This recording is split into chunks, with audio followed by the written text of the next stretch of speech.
if they do that, they're going to be very, very, very, very tough to beat. Wilson!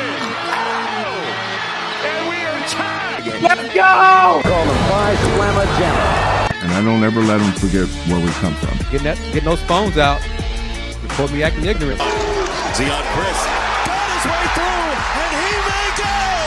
Kris is in! Houston leads out of nowhere! Seventh heaven for Houston. The Cougars advance to their seventh Final Four. Go Cougs! Let's go! It's so good! The dream remains alive for the Houston Cougars! Welcome in to another edition of Let's Rage Coogs presented by the Saxenian Family. We're coming off the heels of Houston Cougars football's 31-24 victory over the Baylor Bears. Houston ends the season 9-3 on the year. They finished with a 6-3 record against Big 12 opponents in conference play. The first time in the 3 seasons that Houston has been a member of the Big 12 conference that they finished with a winning record in the league, and they do so by beating a interstate rival in the Baylor Bears. We'll talk all about the victory in a second, but joining me as always here on Let's Rage Coogs, Kris Gardner of the Houston Round Bar Review. Kris, how you doing, sir? I'm doing well, Andy, my man. How are you? Happy 2 days after Thanksgiving to you and everybody watching here on LRC. Yes, sir. I'm doing great as well.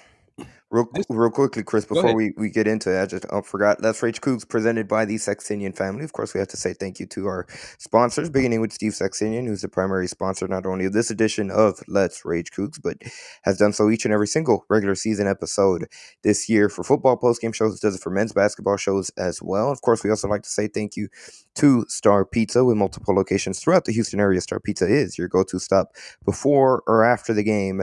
Check them out online at starpizza.net and on social media, Star Pizza HOU on X, Star Pizza Houston, Texas on Instagram. And with a game like this, you build up some appetite for some Star Pizza after a win like that, and especially after having a Thanksgiving leftovers the last few days, you could use some Star Pizza after a victory like this. All right, Kris, let's get into it. Like I said, Houston came away with the 31-24 victory. They were up 24-9 at one point, and Baylor made a rally in the fourth quarter. Ultimately, Houston drove down the field.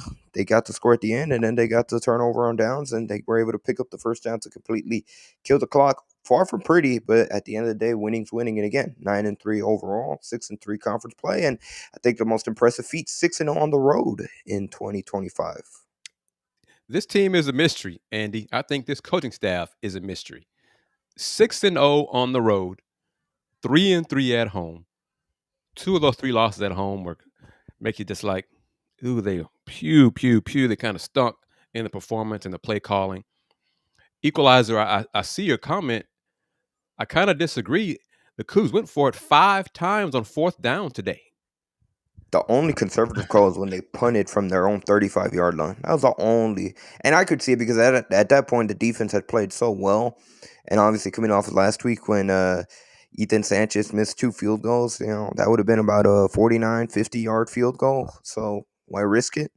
But yeah, you're absolutely right, Kris. I feel like they were aggressive play calling wise. They were the opposite of what they were a week ago, and especially on that last drive against TCU and the conservativeness that they had, it completely night and day difference from the coaching staff, in my opinion. And they got to fix that. They got to figure that out. They seem to be more aggressive on the road this year than they were at home in their play calls. Now, I kind of thought that the fast start, they were more aggressive in their play calling, and they kind of dialed it back a little bit. But then again, they went for it 5 times on 4th down. The 4th one, when they were up by 7, I thought they should have punted. Yeah. But the call was okay. Amari Thomas should have caught it. Yeah. Okay. The ball hit his hands. As a legit receiver, you're a big-time player. If any go-to receiver will tell you, if it touches my hands, I should have caught it. And then the 4th down, the next drive, he had a tougher catch, and he caught that one. So, but yeah, I would have punted on that one. Didn't get it. Baylor tied it up on a 4th down. It was an interesting game. I'm glad the Cougs won. They're 9-3. Looking at some bold projections, whatever. One has them here in the Texas Bowl, and one has them in San Antonio in the Alamo Bowl. But the going bowling, there are things that they need to work on and get better. But be honest, everybody watching LRC on Facebook, YouTube, and Twitter, how many of you thought they'd be 9-3? Be honest. How many of you? Because I know I didn't. That was a high watermark. I said those were the high-end predictions. But how many of y'all thought 9-3?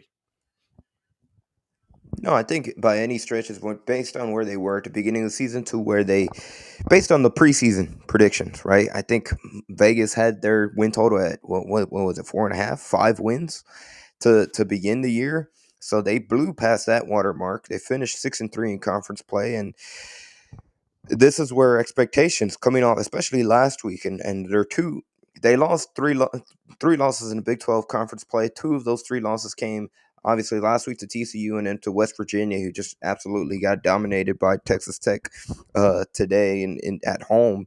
Those are the 2 losses that sting to think about. Wow, how it feels like they let those 2 games slip away. Bad losses, both at home, by the way, I might add, and both coming off the first time that Houston had been ranked. The first one, West Virginia, when Houston had been ranked in the AP poll for the first time since 2022, and then obviously TCU, the loss coming off the heels of them getting ranked in the CFP rankings for the first time, and that's what really made those losses sting much more. But when you take it into perspective and look at the whole year as a whole, I definitely think you have to see it as not only a successful season, but quite frankly, it's still a year where they exceeded expectations, definitely that they had in the preseason. And there's a lot to build on. There's a lot to clean up. First and foremost is they got to be better at home. 3-3 record at home is just not going to cut it if you want to be a top tier program in the Big 12 conference, and eventually nationally speaking as well. And that is the stated goal. Now they have to improve the talent on both sides of the ball. The offensive line needs to get better. It improved as the season progressed. But one play call I don't like is the reverses in the backfield where they are asking the wide receiver or the tight end to block on the edge. Throw that in the trash. Because or improve the blocking from the wide receiver and the tight end. Because when that play works, when the play is called, it hasn't worked throughout this season. It's resulted in a loss of yardage. I mean, today, Makai Music pitched it to him, running to the right side. Receiver missed the block, was beaten inside. Play was blowing up. I mean, get rid of that play. That was ugly. Like that play had no chance. It was like no chance. 6 Baylor birds in the backfield. Yeah, no chance on that one. But hey, 6-6 for me was this season. 75, Joe Mendez says, and this is the talent level on this year's team should not be as good as the talent level on next year's team. Now, the expectations should be raised because the O-line should be better. You should have better talent on both sides of the ball. Now, you got to retain some of this talent. Let's be honest about that, too. Let's keep it real. Houston Athletics is not Texas, is not Texas A&M, is not Texas Tech with these deep pockets and these huge financial backers and all those things. You can talk about, what about the salary cap?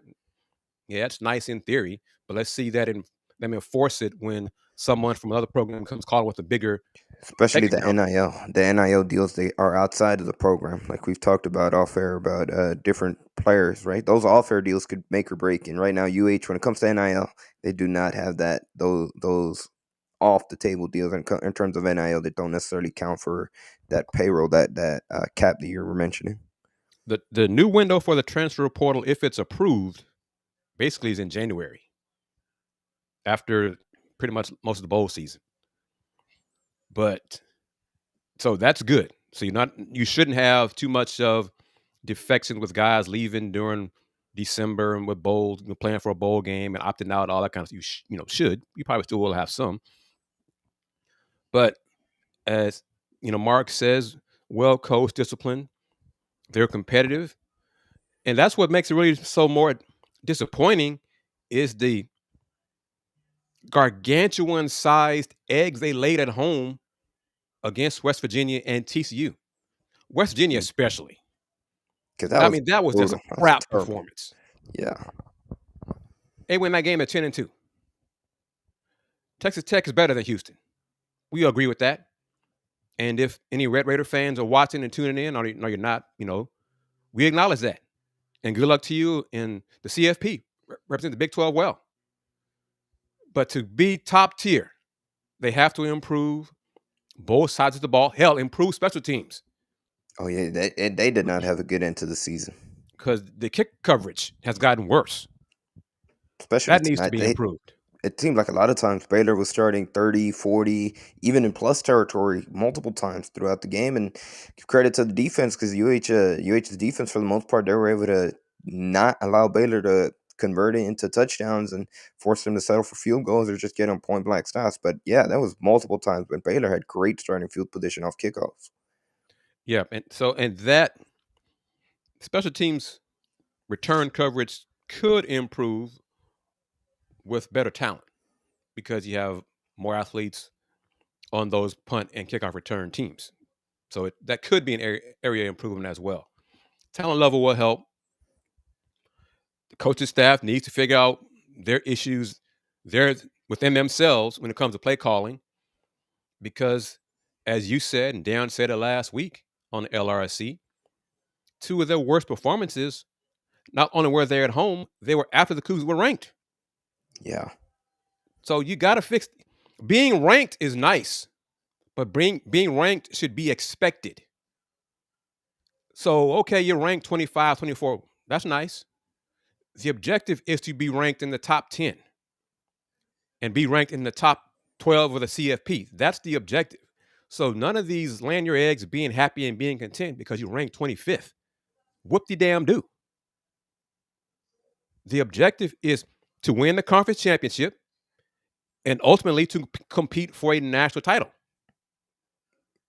Not coming out, hey, the marketing, that's their job. To tell the media, tell the fans, the Houston Cougars are ranked in the top 25 this week for the first time. Okay, that's nice. The coaches to tell the players, that doesn't mean tell the players and then show the players. That number don't mean nothing. It means nothing.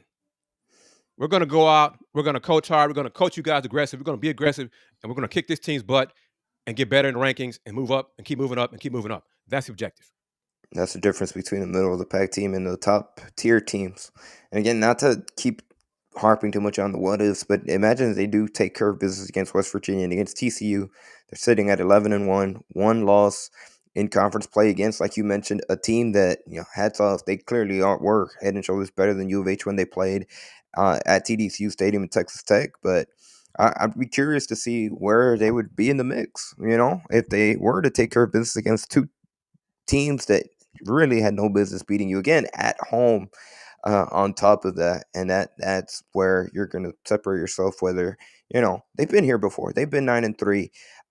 Well, actually, according to GoCougs.com, they tweeted it out. Where I guess apparently this is the 7th time since 1995. I need to go back and find the tweet. I think Ryan tweeted out something like that. So maybe this is a little bit of not uncharted territory, but not familiar territory. But again, what we hear from the messaging, ultimately what we hear from Willie Fritz and what the expectation should be for U of H is to be, why can't they be those 11-1 team year in and year out? Shoot, why can't they even be better than that, competing for not only for the Big 12 championship, but for a spot in the CFP year in and year out? Like, that's the goal. That's what the vision should be for this program. Right. In order for them to get into that stratosphere, into that league, they cannot afford to drop games against West Virginia, against TCU like they did this season. Granted, all things considered, still is a very, very successful regular season. We'll see who they end up playing in the bowl game, and hopefully they are able to beat that opponent and get to 10 wins, which should be a good notch, a good mark. But now comes expectations. Next year I wouldn't be surprised if they're ranked in the top 25 to begin the 2026 season. And they're going to have to be able to not only, they're going to have a target on their back, especially in Big 12 conference play. They're not going to be like the little engine they could, like they were in previous years, certainly last year whenever they were just abysmal on offense. But now they're going to have to be able to not only have those expectations, but meet them and exceed them again. They can't be satisfied with just a 9-3 season and then start back from square one. Which, when we think back 4 years ago when they were 11-1, lost to Cincinnati in the American Athletic Conference Championship game. They ended the season top 25, and then the following year there was a lot of buzz around them, and they just did not meet those expectations. They finished 8-4. It was not it wasn't a bad year, but definitely didn't meet expectations the following year. They can't afford to take that step back next season, especially with the level of recruits that are coming in. We hear about the class of 2026, highly touted. Hopefully they get a good additions in the transfer portal, and they're going to lose players. And I think right now we're talking about candidates to potentially, hopefully he is back, but Amari Thomas, he's going to get hounded by these programs because he showed that he is, one of those top tier receivers in all of college football. And, he's going to be a junior. He's got one more year of eligibility. I wouldn't be surprised if he enters his name into the NFL draft unless, sees what's out there. But I know for a fact that these top tier programs are going to come after him, and Houston's going to have to, first, hopefully they can keep him, but they're going to have to, they're going to lose a lot of players from this year's team. They're going to have to be able to make up for it and just keep the level that they've set, the new standard that they've set. It's a new standard. It's a new standard of expectations, and they have to. The athletic department has to meet it. The alums who have money have to meet it. And 9-3 and going to a bowl should be the baseline going forward.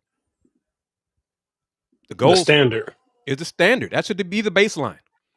Then we're going to compete for conference championships, and then it's to compete for the national championship. Dayon has not met our colleague Andy Willie Gibson, but Willie Gibson would roll his eyes when we talk about 9-3 in a December bowl game. And Willie Gibson joins me on Folks Talking Sports on Sundays. Willie's like 9-3. I agree with Willie. To me, he's right. I agree. To me, it's the same thing like celebrating Final Four, putting up banners and stuff like that. We're celebrating second place. Now, I'm not saying you don't acknowledge it. You we acknowledge it just like that. We acknowledge 9-3. We acknowledge the growth. We acknowledge the success within that. But I'm like Willie in that sense. It sounds like we celebrate championships. Yeah. We don't. I mean, it's okay to. I'm not saying we don't acknowledge it, but to the extent of putting it like, well, I'm going to say with basketball because they put the Final Four banners. And to me, only in my opinion, I like Willie. I like 9-3. Yeah, oh, it's good. But, I mean, where's the championship? So that should be the standard. Right. And because point blank, the Cougs did not win the conference championship. You're right. They didn't even play in the game. They're not playing in the bowl game. So there's no banner. They could have. We touched on that, brother. How your thoughts on it? 6-0 on the road, 3-3 at home, and 2 of those 3 losses were just crap performances. What needs to change to improve at home? Something got to change, and I think you got to protect home field. I mean, that's number one. You want to play well on the road. You definitely. I mean, you can't underestimate. I mean, you can't undermine winning on the road, being undefeated on the road. I mean, I got to tip my hat to that. But at the same time, home field, if it's not a home field advantage, it is what it is. You still got to protect home field and be better at home. It seems just from watching it, it's lackadaisical at home, not really a sense of urgency at home. And that has to be better. I think Amari Thomas should win the Big 12 Receiver of the Year. Should be in the running for the Biletnikoff Award because he had a great season. I caught the tail end of trying to find money to retain him, and I wouldn't be surprised if he goes out, tests his draft stock, hires agents, whatever that process is. I know it's different from basketball, but you got to be better at home. I think you got to find ways to motivate at home, whether it's the crowd, whatever it is.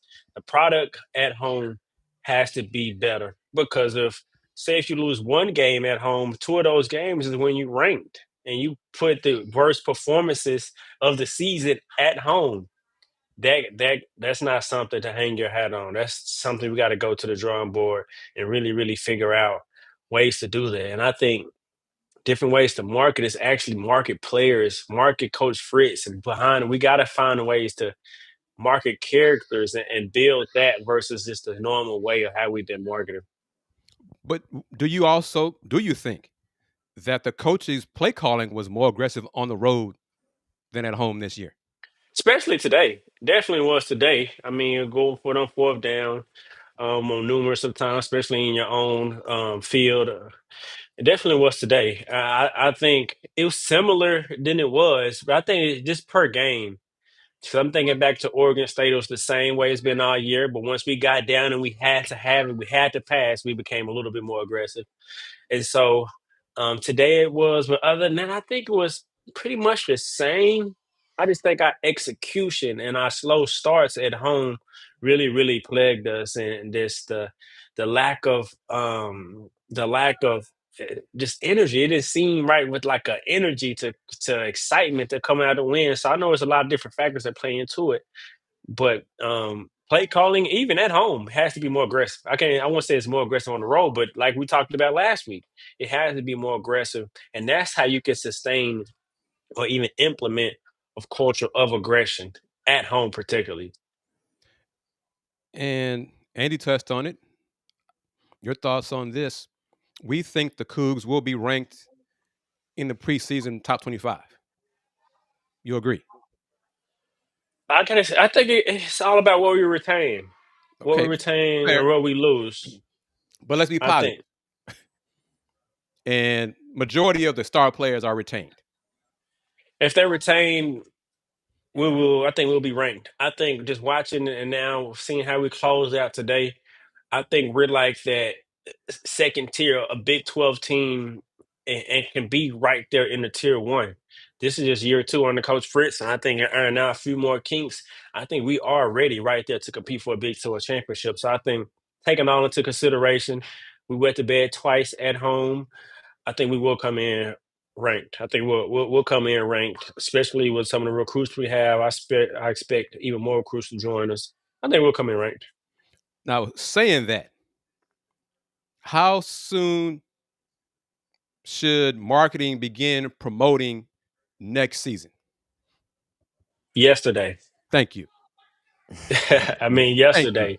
And I think just the way of marketing has to be different. We've dropped the ball on marketing Coach Fritz big time, from behind the scenes cameras to shirts with his isms that he say, just building him as the character first, and then going throughout the entire roster.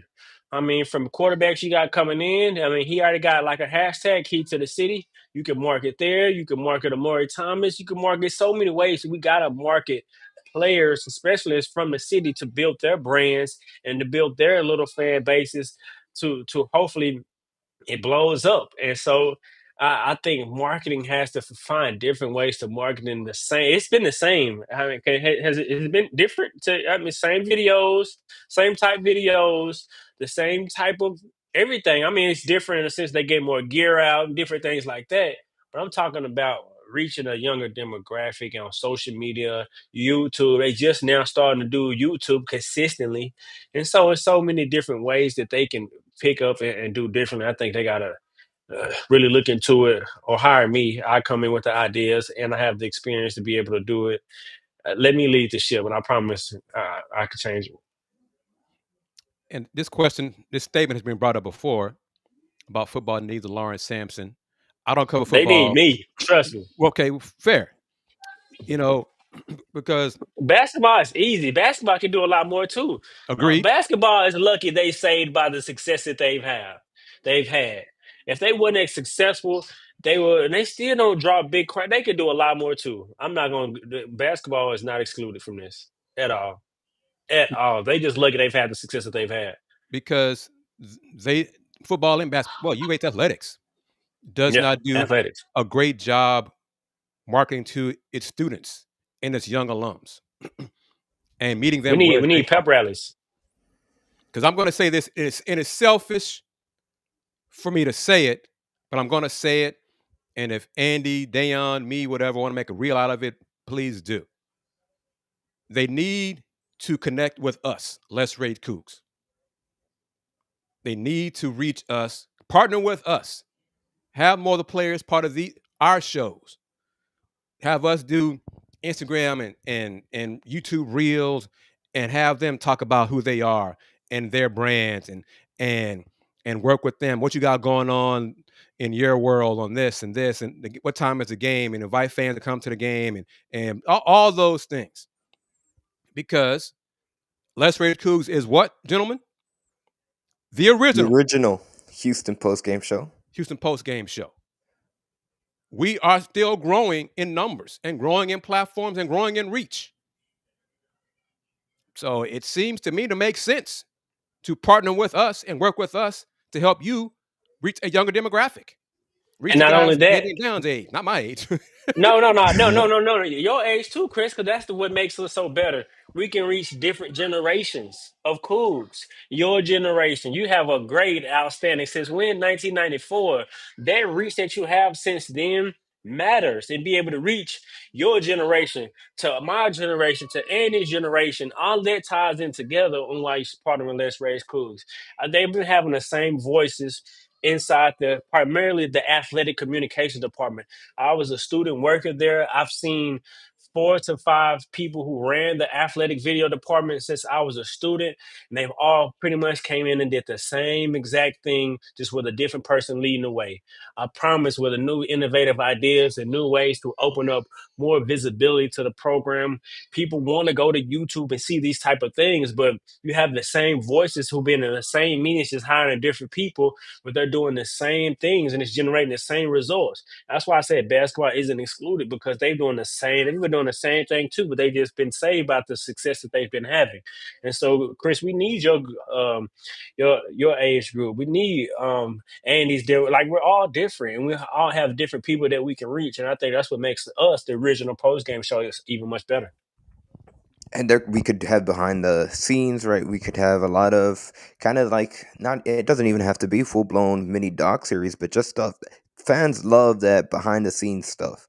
And there's so much more, even during thinking about football training camp, having like a little mini series on players, a day in the life of a player in training camp, different ideas like that, where, like Dayon said, you can promote it on YouTube and get that views, and that's how you garner and you build a brand, not only for your program, but for the individual players.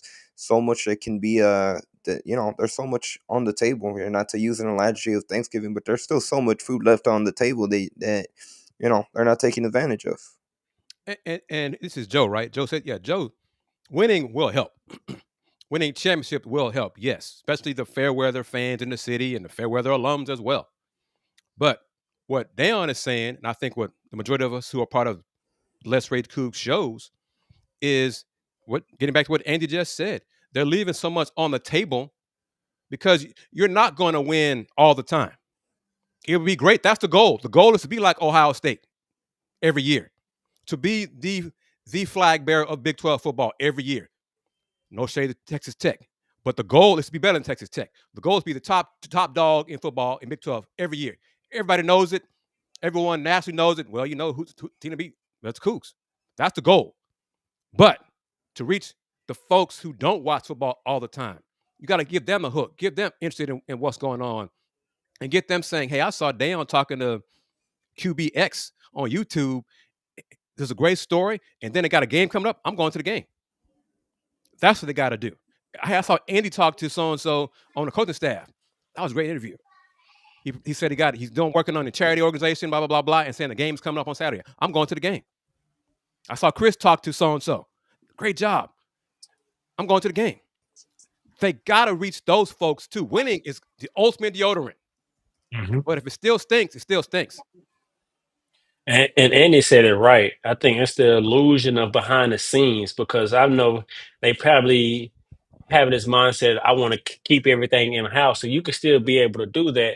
But it could be one sentence of behind the scenes of something at practice that they ain't seen. It could be something that it's so many different elements that you can show a small clippet of behind the scenes that could be marketable, that they're just dropping the ball on. I mean, you just it's so much that they could do, but just that illusion of behind the scenes. We see so, like, I could give another example for basketball. We see every year how they're out on the baseball field, right? Mm-hmm. But just think of what Coach Bishop says to them before they get out. Like, it's small pieces that you can add to that build to market Coach Bishop. Like, it's so many things that we could do, um, marketing wise, with the illusion of showing more. And really, it's only a small clip, but it brings fans like, dang, now I want to see even more. Now what they doing more and more and more.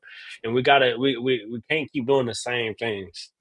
Yeah, and I mean, I'm very small sample size, but the one year that I did for Gallery Sports, and I was able to, travel around the country whenever there were road games, and the main thing that really built up the Potsdam Pajama brand is those behind it. It could be as simple as warm ups. Just literally the warm ups were the things that people love the most. Having that extra insight, they want to get beyond just typical press conference, typical box score, typical, stuff that you can get on a regular broadcast. I think that's one of the reasons why the TNT broadcast for Big 12 has been so successful this year, because they go so much in depth, right? They feature the two. It makes it feel special whatever the two teams are that week. They go in depth. They have stories. They tell stories about the individual players, the coaches, the staff. And that's something that UH could do it on a much more smaller scale in-house and with the smaller sports too. And there's so much that they I mean, can think continue to Carl do. Lewis. I mean, we Uh, got Carl Lewis, and just think about that. Just, man, there's so many ideas that I have that we could do. They need to hire me. Make the call. Make the call. I mean, because they could do less Rage Coogs with Houston athletics. Football, basketball, baseball, softball, track, swimming and diving, tennis, golf. I mean, work with us and we can grow together.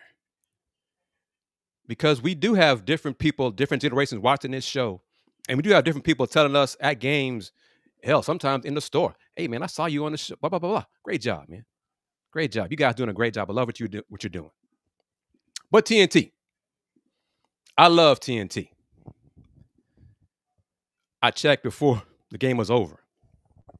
Only have 13 football games, Big 12 Sorry, football I just games realized I had on some Baylor TNT. green on. I had to take that Oh, off. My bad, I guys. didn't even know. But the Big 12 football deal with TNT Sports is 13 football games for the next 6 years, 5 more years now. That's a great deal. I wish there were more football games on TNT, because it's easier for people to watch. I think the conference needs to tie in more with TNT and Turner Sports. Men's basketball games, I think it's like 8 conference games would be on TNT, because the majority of them are going to be on the ESPN family of networks. Well, you got Big 12 women's basketball. You got TCU women's basketball, got star player, one of the top players in the country. It'd be nice if they were on TNT more to promote and grow the conference. But I think a lot of folks enjoy the coverage of TNT in Big 12, but it's over now. Football season for TNT is over. And it's not that much Big 12 basketball for the rest of the season, unfortunately. I don't know how much what the contract looks like, but if I was Brett Yormark, I'd want to go back to the negotiating table and see if we could add more to the I don't know how realistic that is. I'm sure there's a lot of legal jargon and stuff like that, but if possible, I would love. There was a comment that was brought up by NM on YouTube. TNT doubleheaders on Saturdays. That'd be great. It Plus, was. right now, the TNT is kind of, they're kind of looking to stay afloat in the sports realm after they lost the NBA, right? So I think it'd be a perfect partnership for both. And again, the Big 12 conference is front stage and center. It's not like ESPN and even Fox, where their main guys are the SEC and the Big 10, right, and the ACC to a lesser extent. But the contract, the Big East family, get ready for Big East basketball on TNT.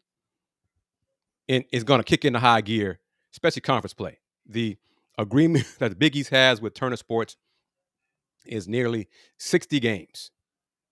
Big East games will be on TNT for basketball. That's great for that's great for the Big East. Now, of course, Big 12 basketball, especially on the men's side, will be on ESPN and ABC and ESPN2. So it's pretty much taken care of. But it will be nice to have no games I mean, I have ESPN Plus, so what is now ESPN, whatever it's called now. If none of those games are on ESPN Plus, whatever the hell it is now, and all those games are on TNT. Because there's still a handful of, I think there might have been one football game on today, Big 12 game, that was on ESPN Plus. So I'm not sure how long the contract is with ESPN for those remaining games that are on ESPN Plus. But if Commissioner Yormark can get all of those games removed from ESPN Plus and put on Turner Sports to have double hitters, you just have Big 12 Saturday on TNT from 11 to, hell, have them all day if you could, up until the primetime game, whatever the late game is for ESPN and Big 12. Whatever was it, 9:45 or 8:45 for BYU football. But if you have Big 12 football all day long on Turner Sports, I think fans will love that. Now, we have to start watching those games to boost those numbers. So that's on us too. But the inside studios, look, the pregame shows, the Big 12 Uncovered show was good.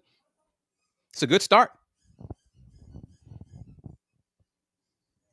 I agree. I think it's a good start. And like we were saying, it's different. They have a different way of doing things. And I think they've kind of seen what was successful in what they did. Now they're bringing that different element to college, and it works.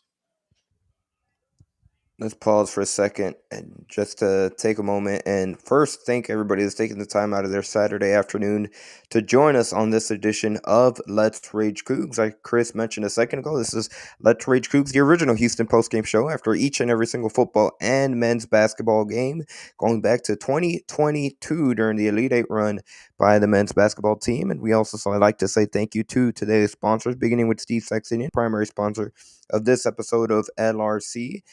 Big shout out to him. And of course, also to Star Pizza with multiple locations throughout the Houston area. Star Pizza is your go-to stop before or after the game. Check them out online at Star Pizza HOU on X and Star Pizza Houston, Texas on Instagram and online where you can order ahead of time, starpizza.net. A look at the final stats of the game real quick, not to transition too much, but Connor Wegman finished 21-31 passing in this game, 201 passing yards, threw for one passing touchdown, had the interception. Speaking of the broadcast, they brought up how, might have been a pass interference, didn't get called, and ultimately was a pick. Connor Wegman really killed Baylor on the ground. He had 121 rushing yards, which I believe is his new season high, career high, that he surpassed from just last week ago against TCU. He had 2 rushing touchdowns. Really aggressive on the ground game. Amari Thomas had another stellar performance. Now 9 catches, 97 receiving yards, a touchdown. Ended the season scoring 4 straight touchdowns in 4 straight games, I should say. It's a really strong close to the year, to the regular season for Amari Thomas. Tanner Kojo had 7 catches, 59 yards. And when it comes to the running backs and the ground game, DJ Butler had a really good first half. They went away from him in the second half, only 10 carries for 53 yards. If I remember correctly, I think he had 47 of those 53 yards in the first half. Let me see if I Y'all talk about Connor and potential of him returning, or thoughts about him returning, or anything like that? I saw that comment. Yeah, let me bring it up. He's got 1 year of eligibility left. Here's the question by Joe Mendez: does Wegman stay or go? Or is this Henderson's team next season? What were y'all thoughts? Just we didn't answer it. We just we saw we didn't touch on. Oh, okay. Well, what do y'all think? If I were Wegman and I was UH, I'd bring him back. I think he's definitely better than anyone else that they have currently behind. Head and shoulders better than anyone else currently behind. We did see Austin Carlisle. Zion definitely can hit the portal, no question. Right. No disrespect. I think bring Connor back. I don't think Carlisle's ready for, to be QB1. I mean, granted, there's still a whole off season, and not to discredit his work ethic, but just based on what we've seen, and even in fall camp, I don't think he'll be there yet, and it'd be really hard to just throw Keyshawn Henderson in the fire right away as a true freshman. But if there's one player you're going to do that to, Keyshawn Henderson would be the one guy you'd want to do it. But I think it'd be smart to bring back Wegman and, at least have him start throughout camp and spring ball and all the things. And shoot, if Henderson beats him out, he beats him out. But I think you got to bring him back. Yeah, I agree. You got to bring him back, but regardless, the O line has to improve. It has to get better. The tackles have to improve. They got to get better. And I agree with Andy. If Keyshawn beats him out, okay, but that's really rare. I know Keyshawn is an elite talent, but I'm not sure I'd want my 5-star quarterback starting game one unless injuries just damage everybody else. Wasn't the only option. I like to, build him into it. Connor's still playing well. He had a few moments of inconsistency down the stretch, but have Keyshawn learn from Connor, and then, year two, just take off. Because as good as this season was, and as the baseline has been set to go 9-3, next year, I think I'm going to be greedy. Next year could be a bridge to going 2 years from now, 1 loss or undefeated, with Keyshawn's second year in the program. So that's what I'm hanging my hat on. Connor ride it out, going 10-2 or better next year, and then 2 years from now, we're going for. Let's start winning national championships. Let's go for that. Put it at that level of expectation. Yeah, I agree with you. I think bring Connor back, Connor Wegman back for sure. And I was just looking up prominent names who started as true freshmen, and it's not really many. Trevor Lawrence, Vince Young, they start the full year, but he got some starts. Tim Tebow split time with Chris Leak as a freshman. But I think you bring Connor Wegman back, and I think you can expand the role for Austin Carlisle next year to give him a little bit more reps to see what you have there. And while Keyshawn um, gets settled into college, I don't want to put the um, expectation of start him as a true freshman. I think we let him get that college weight on him, get that college off season in the sense of being a scout teamer or just whatever you have him do, getting him ready for the college speed. And then when he's ready, he comes out, like Kris said, maybe not next year or the year after that. It's his time. We give him the keys to the city, and it's time to take off. I definitely think you bring Connor back, a seasoned veteran who will have a senior year, have a year in the Big 12, a year at Houston. And I think his confidence would only grow, especially in another year. Second consecutive year with the same offensive coordinator, I think would do volumes from him. He's had changed coordinators every single year. So I think that would do volumes for him. I think he comes back. He's showing the chemistry. That would be more enticing to bring Amari Thomas back. And so a bit better O-line play, different skill for just different things like that. But I think you bring Connor back. And I think what we did here in year one, we can eclipse that. And I think we can do that next year, honestly, with more consistent play from Connor. Agreed. And, bring him back. Now the retention of the players is going to be paramount, because you bring back the key players and you build upon that foundation of your key guys returning, and you add to that, then you're going to be better. You're more stable. Second year under the OC, expectations will be there. But it leads back to what Dayon said minutes ago. You start promoting this team yesterday and start letting everybody know about Houston Cougars football for the 2026 season. We're going to be ready, improved. 9-3. Just wait till you see us next year. Year three under Coach Fritz. We're going to be rock and rolling. Come out and see us. Buy your tickets now. Get ready, because we're going to do this for you inside the stadium. We're going to have this for you in terms of family events for your kids and all those things. But come out and support the Cougs, and let's start making noise in the Big 12. I think another thing that I'm seeing, me being in Dallas and what SMU is doing, is really, really playing onto the Dallas culture. And Houston has so much culture that the young generation identifies with, that Houston, the school, has to do a better job of marketing and tapping into that culture. Now, Austin use that as a tool to market. I mean, I remember Coach Coach. What was his name? Coach Herman. Coach Herman. Herman. What's his last name? Tom Herman. Tom Herman. Coach Herman. He did a great job of that. He went and got a grill. I don't want Coach Fritz to get a grill, but we can do a partnership with grills and let a lot of our players wear grills. Just different things, elements like that can entice these younger generation to even come here more. You get what I'm saying? And so, Sure. I mean, it's a lot of stuff that we can do. Bring TV Johnny to the school, and it's a lot of things that we can do. And Coach Fritz need a great. I mean, just hear you talk, Dayon. It just popped in. Dude, grab 5 players, send a camera with them, and record them going to go get a grill. And there you go. You have Yes, content for the YouTube, you have content for yes. social media, and then you have in a way, you're No, promoting the no, no. program Better and you're yet. promoting the Better yet. players. Send Andy with those 5 players to go get that grill and record it and put it on Let's Rage Coogs and the UA's website and Shoot, it could be Instagram. an NIL deal too. Whatever the company is that they're getting the grill, it's the business, right? It's a win-win for everybody involved. Which ties into, Andy, if you want to advertise on Let's Rage Coogs, Yep.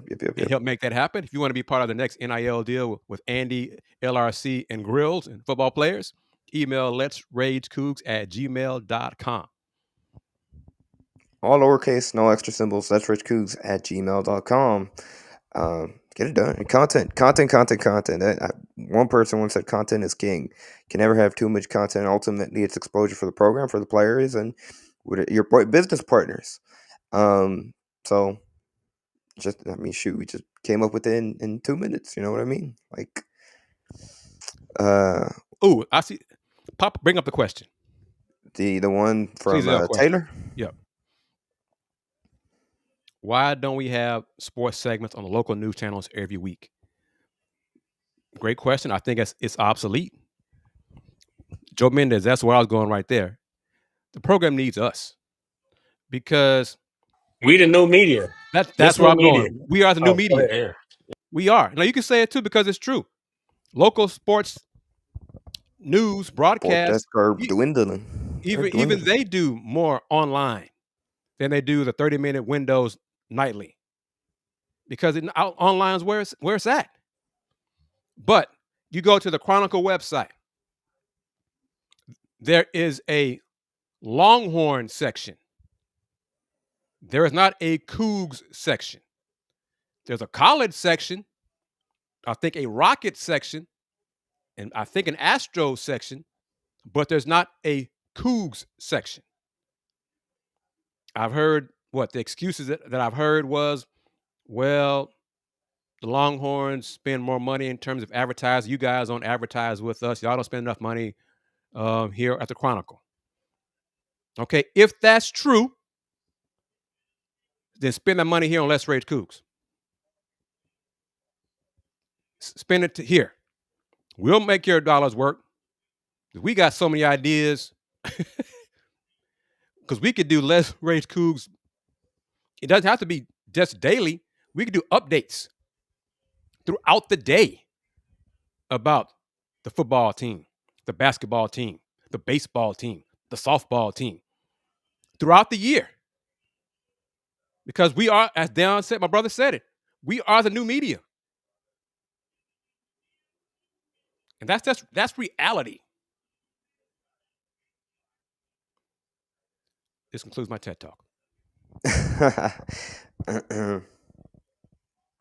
I will to put the bow on it, Kris, going back to Taylor's original comment, but you got to also mention, like, in terms of new media, traditional media, like, they are just dwindling. Like, it seems like every day, every week, every month, their sports segments are just getting shorter. And like you said, it is relying on social media. You're having individual people that still work at traditional newscasts. They're going to YouTube because that's how it's all about brand. They have to make their own brand because 1 minute, 2 minute newscasts at the end of 6 o'clock news isn't going to cut it. And you got to adapt. You got to be adaptable, and you got to go to where the transition is occurring. You want to be proactive, not reactive.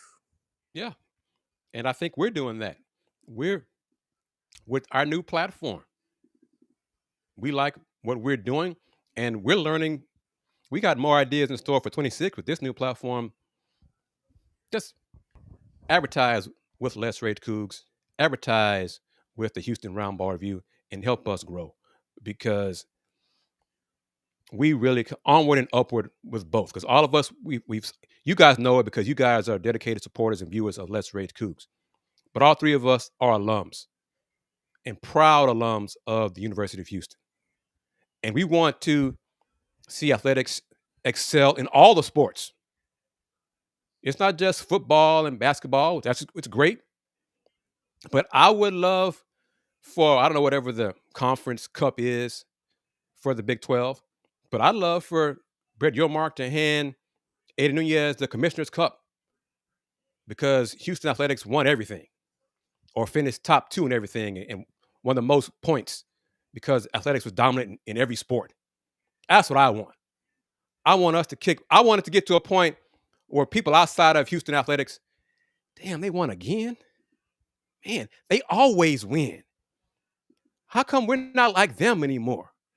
They're winning in football and basketball, men's and women's basketball. They're winning in softball. They're winning in track. They're just doing everything. Yeah, that's what I want. If it pisses some folks off, I want to say this, and I hope that it doesn't come back to bite me in the butt. But today's win by the Cougs over Baylor football is going in the opposite direction than Houston football. Houston football is on the upswing. And I think the Baylor AD lost some more support when she just announced she's bringing back the football coach for another year. So, kids, if it comes down to Baylor or UH recruiting you, come to UH. H-Town kids, if both programs are recruiting you, the choice should be easy for you now. You stay in Houston, because we're going up and they're not. They're trying to figure it out. You have a fan base that doesn't support their head coach. I had the whole mess with Rhodes stepping down. But let's take advantage of their downward trajectory while we're going on our upward trajectory. Take advantage of this momentum and start marketing yesterday football for 26. That being said, Kris, they just sent out we don't have any post-game video yet, which, again, if you would like to sponsor and, have post-game coverage, feel free to reach out. That's richcoog@gmail.com. But they sent out the final stats of the regular season, and obviously they show the totals from the year. Now we have obviously the full regular season sample size to go off. So interesting to look at some of the leaders when it comes to receiving. I mean, no surprise here. Amari Thomas led Houston in receiving, 906 total receiving yards on the season, finished with 10 total touchdowns, receiving touchdowns, I should say. Tanner Kojal led the team in receptions. Amari Thomas had 59 receptions for 906 yards. Tanner Kojal had 65 receptions for 651 receiving yards. Connor Wegman, he finished the year averaging he was 63% on his passes, had 206 passing yards per game, 21 total passing touchdowns, and he finished with 9 interceptions on the year. Let me find the rushing numbers in a second. Total offense, rushing plays, Connor Wegman, 644 rushing yards. Dean Connors led the way with 851 rushing yards, and those were the two head and shoulders leaders when it came to Houston rushing. DJ Butler was third with 280. Let's see here.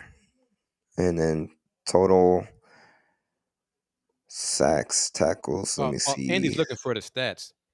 5.5. Well, last one. Eddie Walls, the third, led Houston in sacks. 5.5 sacks on the year. Brandon Mack right behind him, 5 sacks on the year total for Houston.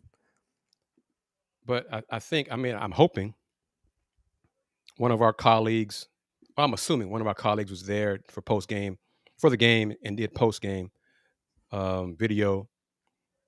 But it's part of the new media. Joseph Duarte, colleague I've known for hell, probably Andy's life, is at the Chronicle. But the Chronicle, that's part of old media.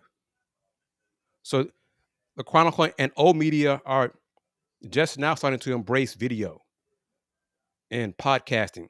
We were doing that 3 years ago. Okay, so my last point that I want to make to the Les Rage Coogs family and Coug Nation.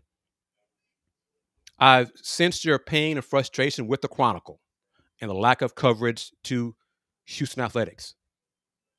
But I'm asking you, if you have been frustrated with the lack of coverage from the Chronicle, to embrace us with Les Rage Coogs and help us do more coverage of football and men's basketball. And at some point, Dayon and I, probably doing conference play, we'll start doing some LRC shows for women's basketball. So there are different ways. We are the new media. So embrace us and help you grow as well. We can even do a Let's Rage Coogs fan segment to entice kids and students to get to the game and grant them like, this is our Let's Rage Coogs section. Put that as a real video weekly. There's so many different things that we could do. We got the ideas. So we've talked about how to reach us, and we're open. Cougs support Cougs. Indeed, there you go. Cougs support Cougs. And the thing about Tanner Koziel, kudos to TCU last week. But from an offensive mind, an offensive standpoint, I am not going to let the opponent take one of my best players away. I am going to scheme ways to get him the ball. I don't care. They were double teaming him. Okay, that's fine. Well, we're going to call some things to free him up in space. You are not going to take my best players out of this game. Now, from a defensive perspective, it's just the opposite. It's like Coach Sampson or anybody in football as well. We're going to scheme ways to take their best player out of the game. And then it'll be up to that team to figure out ways to get him open. But from a Coug perspective, there should not be games when my best players don't get the ball. So that's on the OC. Figure it out. Make the adjustments, be the aggressors, and get it done. What a year for Koziel as well. I think he'll be playing on Sundays, and I think the way we, just in totality, we utilized our tight end can even entice us to get better tight ends. Remember, in years past, we really didn't even use the tight end. Yes. And so I think having that threat in the middle of the field and even outside can free up even some more space for our receivers. Outside of Maury Thomas, we left a lot of yards out there on deep passes, whether it's drops or missed inaccuracy. So it's a lot of more offensively. And I think if Connor returns, that the offense could be even a little bit more explosive in the passing game. But like Kris is saying, we got to utilize our weapons. And not allow a defense to take them out, because we know that's their game plan, because they wouldn't be our number one go-to player if they weren't that. And so even if you want him to draw two, that should draw single coverage from other receivers. And so it's a lot of ways that I think just going forward, another year in the system, that we can get a lot better, a lot more explosive. Continuity will help for them next year too. Yeah, just in terms of obviously the year one under Willie Fritz, that play calling was abysmal. They had to get rid of that OC, and now hopefully whatever players they do retain, the big one's gonna be Amari Thomas. Like they whatever it takes. I don't know who's the leader of NIL for Houston, but Amari Thomas needs to be priority. You cannot lose him like we have in years past. Some of the top receivers from Houston get plucked away by those bigger programs, and that if you want to be the top tier, that next stratosphere, that next level of college football programs, you got to pay your top guys, and he showed it. I think eventually he's going to be playing on Sundays, and if you want to be a really good program next year, he's going to be a key piece. So whatever it takes, whoever's the head of the table, hopefully multiple businesses, right? Multiple people are the head of the table when it comes to NIL at U of H, but he definitely should be one of your top priorities when it comes to UH football NIL. And we have legacy at receiver, so that's something that should be marketed as well. I mean, you look at the lineage of receivers that became through Houston and made it to the NFL. I mean, Tank Dell is the latest, but you go with the years before him, and so I mean, I think he's that next one, and begin to start to market him with the way he finishes his touchdowns in 4 consecutive games, double-digit touchdowns. It's a lot of ways that we could even market him to help build his brand, to help get him even more NILs, to get him to be able to stay. And both my brothers make a great point, because if we want, bottom line, excuse me, if we want, we're saying all this as a program that we want to compete for conference championships. We want to be ultimately compete for national championships. You want to be one of the big dogs. Well, you got to act like it. You got to start paying your best players. You got to retain your best players. You got to start doing that. You got to start thinking outside the box. That's one thing Coach Sampson said for a couple of years now. You got to start thinking outside the box in terms of keeping your best players. You got to start thinking outside the box when it comes to marketing and reaching out to the new media, not the old media, the new media. And Cougs helping Cougs, and all of us want to see UH succeed. But keeping Amari Thomas, I'm kind of borrowed from Dayon, should have been done yesterday. Definitely. Big time. Well, once again, final box score, Houston comes away with the 31-24 victory over the Baylor Bears. They had to, I mean, they clutched up at the end. They had to go drive down the field, score a touchdown after Baylor rallied and tied it 24-0. And then the defense had to step up to the plate and force a turnover on downs, which is what they did. And then UH was able to put the final nail in the coffin by picking up a first down and ultimately end the season 9-3 on the year. We're going to wait to see what bowl game they get sent to and who their opponent is. So there's one more postseason, one more bowl game left when it comes to the 2025 Houston Cougars football team, which we say right now on air. We will be live after that game, whenever it may be, whenever it may be, whoever the opponent might be. So if you're interested in advertising for the post-bowl game, Let's Rage Coogs, you can do so by reaching out, letsragecoogs@gmail.com. In the meantime, we'll say thank you to Steve Saxenian for being the primary sponsor of this edition of Let's Rage Coogs. Big thank you to him for being the primary sponsor each and every single post-game show, both men's basketball and football. And, of course, we also like to say thank you to Mike and Jennifer Pittman with Star Pizza for being right there with us, supporters each game in and game out, both for football and men's basketball this year. Check out Star Pizza, various locations throughout the Houston area. I've mentioned it. I'll say it one more time. Star Pizza HOU on X. Star Pizza Houston, Texas on Instagram.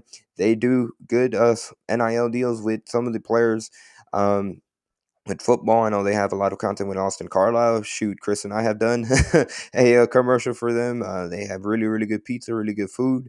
So check them out online, starpizza.net. You can see their menu. You can order online, order ahead. And they just have really good food. And they're supporting Cougs. Cougs helping Cougs. They've done a lot when it comes to NIL since it became a thing. And they were one of the first ones when it came to U of H NIL. So support them, Cougs supporting Cougs. And again, big thank you to everybody that took the time out of their Saturday afternoon to join us following Houston's victory over Baylor. And wrap it up, I'll go, and then Dayon close us out.